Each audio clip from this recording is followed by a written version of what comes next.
Hari ni, Ros dekat Taman Munshi Ibrahim, Tampoi, Johor Bahru. Kita nak view satu rumah landed low cost ni yang sangat cantik, dah siap renovation.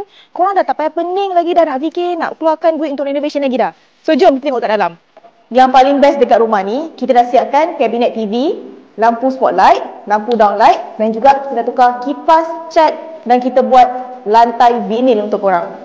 Akak-akak, mak-mak, ini kan korang punya favourite. Korang kan suka potong-potong bawang, masak kat sini kan. Kita dah sediakan dah tabletop yang sangat cantik dan kukuh untuk korang. Warna putih lah tu, cantik kan? Estetik gitu. Rumah ni, kita dah sediakan 2 bilik untuk korang.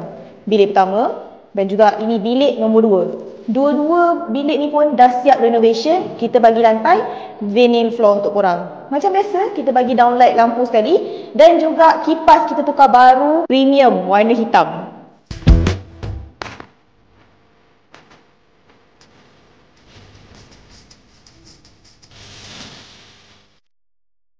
Jadi macam mana tengok? Unit ni cantik kan? Nak tahu bulanannya berapa? Bawah 3,000 sahaja. Jadi siapa yang berminat dengan unit ni, boleh sediakan dokumen lengkap. Okay? PM nombor kat bawah. Bye-bye.